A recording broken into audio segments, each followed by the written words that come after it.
I'm Paul Gatling with the Northwest Arkansas Business Journal. We appreciate you tuning in today. I'm joined by Karen Minkel. She is the Home Region Program Director for the Walton Family Foundation, one of the largest foundations in the U.S. with nearly $500 million in grant making each year. Karen, always great to see you. Thanks for being here. Thank you. Good to see you. All right, so we're just through the first 3 months of the year. The first quarter is done, and from my perspective, it's been a busy 3 months for the Walton Family Foundation. You guys are doing a lot. There's a lot going on.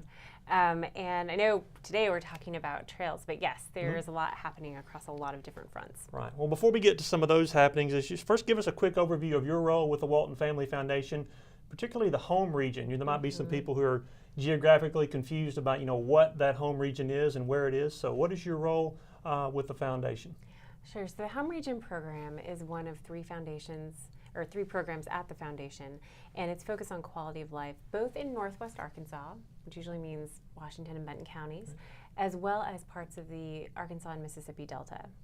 And two different geographic locations, so two different strategies, but each with the same goal of enhancing, promoting quality of life. Right, okay, and so there's a new report out, just came out a few days ago, actually a series of reports commissioned and released by the foundation that say biking and trail system is big in Northwest Arkansas. I think for those of us who's lived here, I don't think that's a big surprise, but now we know just how big. An economic impact of $137 million each year. That's huge. Right, and I think really there were three studies, and collectively they tell us a few things. One is that it's a great economic investment. That there's a positive economic impact for the region, both in terms of business and then in healthcare cost savings. And secondly, the trend shows us that the usage is going to continue to increase over time. So even in 2 years' time, we saw a 24% increase in cyclists using our trail network, as well as a 10% increase in pedestrians. And lastly, that when we compare the cost of building these trails to other regions and cities across the country, we have one of the least expensive trail building costs. Right. So in terms of bang for your buck, we're doing quite well. Right, so the economic impact is one part, also reports on who's using the trail system, how, and like you mentioned, how the infrastructure and the spending stacks up. What were the big takeaways from those studies? I mean, when you talk about a per capita basis, there are as many bicycle, pedestrian, traffic tourism as there are in San Francisco and San Diego County. Right, and so that when we look at a per capita usage, we're also doing well, that we're comparing favorably to some of the places that people think of as being pedestrian friendly, cyclist friendly, and so that's wonderful news. When we also looked at one study and looked at the gender balance, you still have more men on bikes, right, than you have women, but when we look at the national averages, we have slightly more women in our region as a percentage of the population using the trail system than we might expect. So on those fronts, we're looking quite good. I think we know we could improve the diversity of trail usage. So when we look at underrepresented groups. How do you improve the diversity of raising the number of women and the same number of men? Right. So there are a lot of interesting things here. You may have seen that we took a Northwest Arkansas delegation to Copenhagen a couple of years ago to really look at their cycling infrastructure. And what struck me is that they gauge the safety of their infrastructure by the percentage of women who are using the infrastructure. Interesting. And that's a big marker of safety. So I think when we talk about getting underrepresented groups using these facilities, I think one thing we might look at is safety, particularly when we think of our on-street cycling infrastructure, I think, which is another area where we could improve.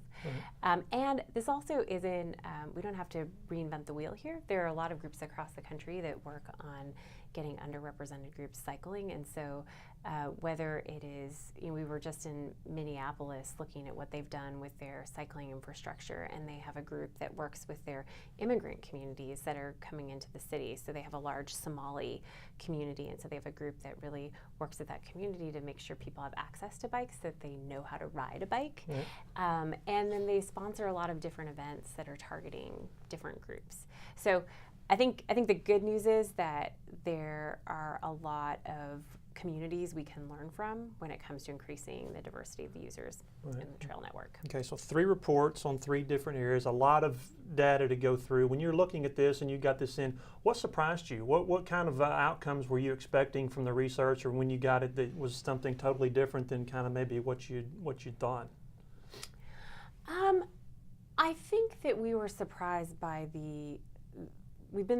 the growth, the tremendous growth we've seen when we look at trail users over time.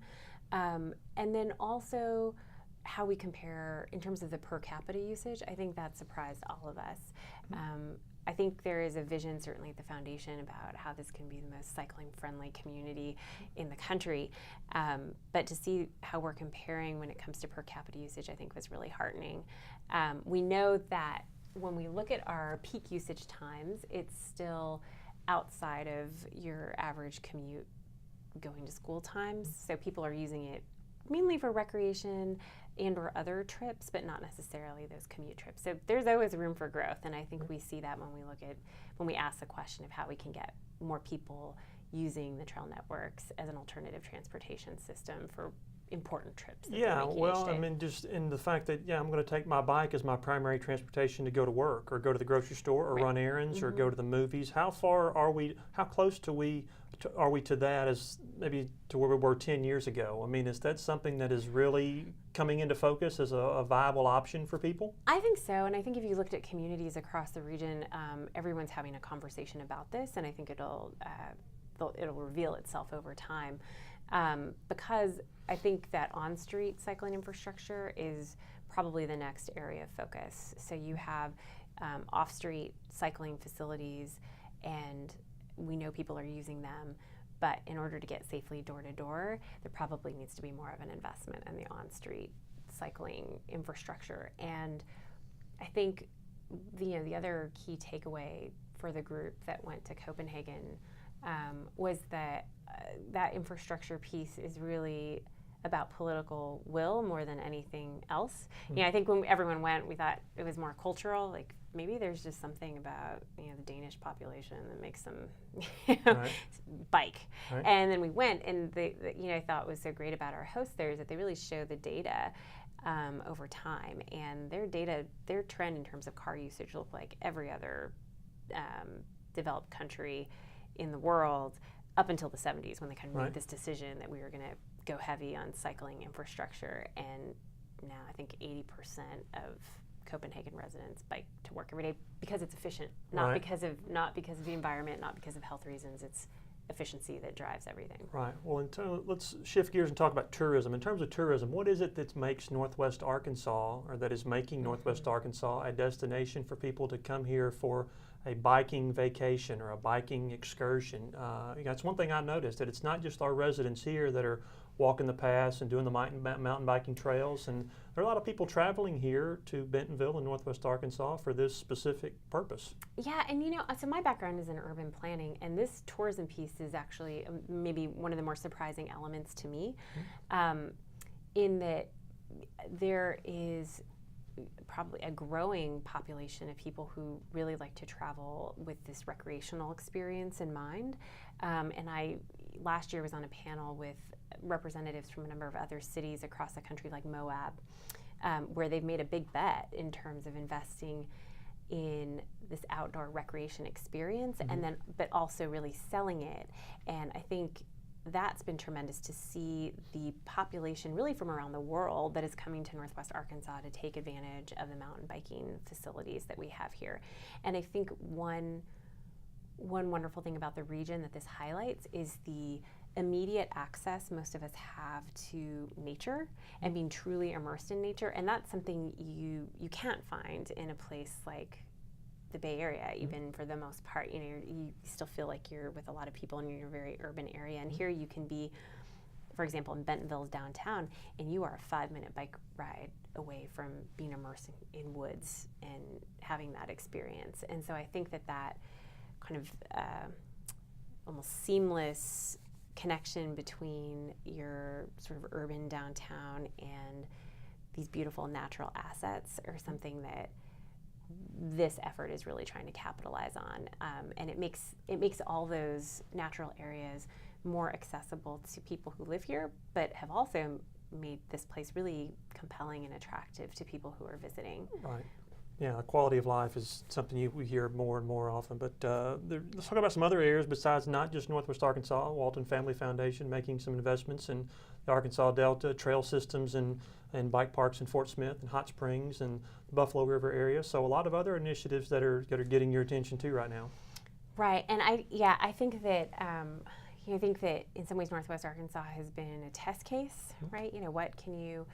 What do these types of investments do for a community? And I think because this just didn't happen overnight here. Right. What we're at in Bentonville right now, I mean, it's been 10 and 12 years long. Right, and in fact, I think we just did a look back, and we're looking at the growth of the trail system since 2008. So you're really talking about a decade's worth of investment, not just from the foundation, but from a lot of municipal partners in this work.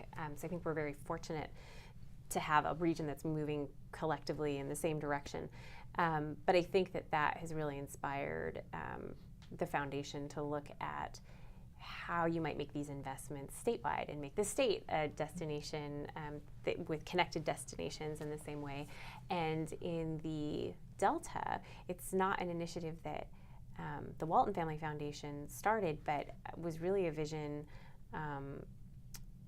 with another family foundation in Memphis to kind of create this trail network along the Delta that really takes advantage of the levees. And because we are really interested in Phillips County in the Delta, and we also saw the potential in that, where you would have repeat visitors to a downtown because they were able to ride this beautiful trail. When we think about the Katy Trail in Missouri and what it could mean to connect all the way down to New Orleans, which is the ultimate vision. It's a pretty powerful one. Well, there's a lot of things in Arkansas that you wouldn't think possible if you went back 15 years ago. Now think 15 years ahead. There's a lot of things that are out there that are possible. So where do you go with this information? You have the empirical data. You know that bicycle tourism is a major engine of the economy up here. You know, Tom Walton, I think, said in part of the news release, there's still a lot of untapped potential. You know, of course, Tom is one of Sam Walton's grandsons and the home region committee chairman. Yes. Where are the opportunities? Where do you take this information and build on here in Northwest Arkansas? Yeah, I think from our perspective, we see a real opportunity when it comes to on-street cycling infrastructure. We also see an opportunity when it comes to diversifying the users of the trail and cyclists out on the trail. But I also think this is an opportunity for the entire region. So I think one thing about philanthropy is that it doesn't sustain these projects over time. You really need public sector support ultimately for most things that philanthropy invests in. Projects. Yep, I think philanthropy plays this wonderful role in being catalytic and allowing the entire region to take some risk and try new things. But I hope this validates the decisions that have been made by leaders all across the region in terms of these investments, and hopefully propels them to do more. All right, that's good stuff. We'll leave it there with Karen Minkel. She is the Home Region Program Director for the Walton Family Foundation. As always, it's always good to see you, and we look forward to further announcements and further projects as we get through the year. A lot of stuff happening. Yeah, thank you. All right, and as always, we appreciate you tuning in. I'm Paul Gatling. Thanks for watching. Arkansas Electric Cooperative Corporation provides electric energy across 2/3 of Arkansas. This is an exciting time in our energy history, with incredible progress being made in renewable energy and storage technologies. As our energy portfolio continues to diversify, we'll maintain an all-the-above strategy to provide reliable and affordable electricity. Ever since the first light bulbs were placed in our members' homes, the electric cooperatives have been the solutions provider for our members, and we want to continue that well into the future. Each day, the promise of our nation begins again. Arkansas and America, moving forward. I help make that promise a reality. It's not for everyone, but people everywhere depend on us. Oh, I love you too, sweetie. Trucking delivers, or everything stops. And that's what drives me.